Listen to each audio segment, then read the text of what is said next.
ভালোবাসা কি সবসময় ফিরে আসে, নাকি কিছু কিছু ভালোবাসা শুধু কষ্ট দিয়ে যায়?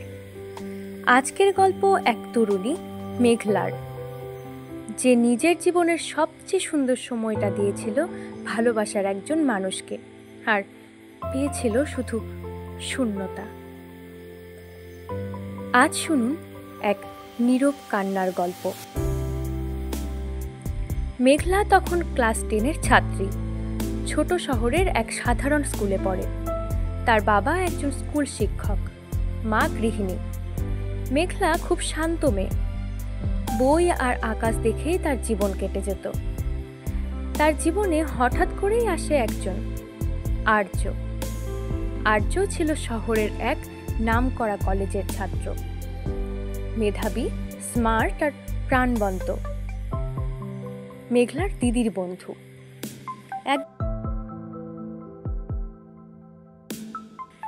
একদিন হঠাৎ করেই দিদির জন্মদিনে দেখা, আর সেখান থেকেই শুরু। প্রথম দেখা, প্রথম হেসে তাকানো, ছোট ছোট মুহূর্তগুলোই যেন মনে গেঁথে গিয়েছিল। তুই আর্যর দিকে এত তাকাচ্ছিস কেন? মেঘলার দিদির প্রশ্ন। মেঘলা লজ্জা পেয়ে মুখ ঘুরিয়ে নেয়, কিন্তু ওর মনের মধ্যে একটা আলোড়ন, একটা অন্যরকম অনুভূতি কাজ করছিল। এরপর শুরু হয় কথা বলা, মাঝে মাঝে ফোনে, কখনো বা ফেসবুক চ্যাটে। আর্য ধীরে ধীরে মেঘলার জীবনে অনেক জায়গা করে নেয়। একদিন সাহস করে মেঘলা বলেই ফেলে, তোমাকে না খুব ভালো লাগে। আর্য প্রথমে চমকে গিয়েছিল, কিছুক্ষণ চুপ করে থেকে বলেছিল, তুই জানিস আমি তোকে ছোট বোনের মতো দেখি, কিন্তু জানি না কেন তোর কথা মাথা থেকে যাচ্ছেই না। একবার সময় দে।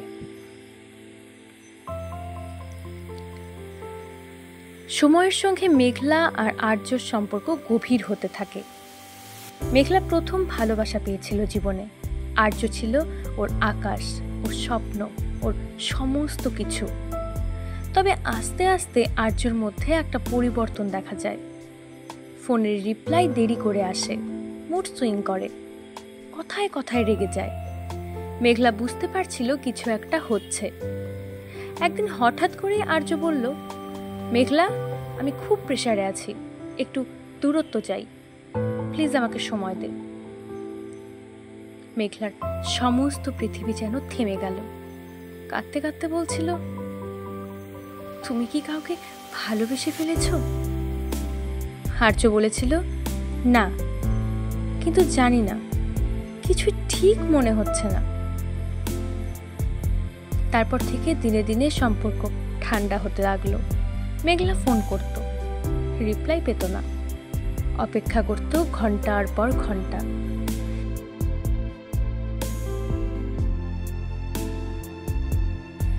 একদিন হঠাৎ করেই একটা নতুন মেয়ের সঙ্গে আর্যর ছবি দেখে ফেসবুকে। ছবির ক্যাপশন, ফাইনালি ফরএভার। মেঘলা কিছু বলার আগেই ব্লক করে দেয় আর্য। মেঘলার বুক ফেটে কান্না আসে। যার জন্য এতটা ভালোবেসেছিল, সে মানুষটার জন্য নিজেকে বদলে ফেলেছিল। সে কিনা একটা কথাও না বলে সম্পর্ক শেষ করে দিল।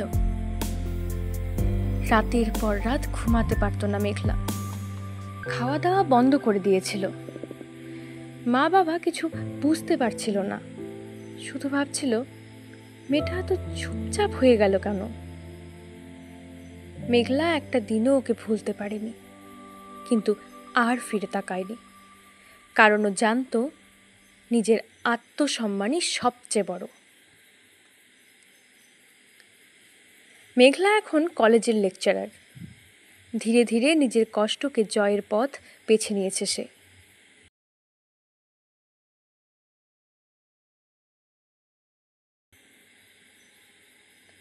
একদিন হঠাৎই কলেজ ফেস্টে গিয়েছিল ওদের শহরের বড় কলেজে। সেখানেই হঠাৎ দেখা হয়ে যায় আর্যর সঙ্গে। চোখাচোখি হয়। আর্য তাকিয়ে থাকে কিছুক্ষণের জন্য, তারপর বলে, মেঘলা, তোকে দেখে ভালো লাগলো, তোকে অনেক মিস করেছি। মেঘলা মৃদু হেসে বলেছিল, ভালো থেকো আর্য। কিছু হারালে বুঝতে পারো সে কতটা দামি ছিল, কিন্তু তখন অনেক দেরি হয়ে যায়। মেঘলা ফিরে এসেছিল মাথা উঁচু করে। ও জানত ভালোবাসা যদি সত্যি হয় তাহলে কখনো কেউ ঠকায় না, ঠকায় মানুষ যারা ভালোবাসার নাম নিয়ে খেলে। এই ছিল মেঘলা আর আর্যর না বলা ভালোবাসার গল্প। হয়তো আপনি নিজেও এমন কিছু অনুভব করেছেন জীবনে। আপনার যদি কখনো ভালোবাসা হারিয়ে গিয়ে থাকে তাহলে কমেন্ট করে জানাতে পারেন। ভিডিওটি ভালো লাগলে অবশ্যই লাইক করুন, শেয়ার করুন আপনার বন্ধুবান্ধবের সঙ্গে। আর এমন আরও হৃদয় ছোঁয়া গল্প পেতে সাবস্ক্রাইব করুন আমাদের চ্যানেল কান্না কথা। নতুন গল্প নিয়ে আবার ফিরব। ততদিন ভালো থাকুন আর ভালোবাসাকে সম্মান করতে শিখুন।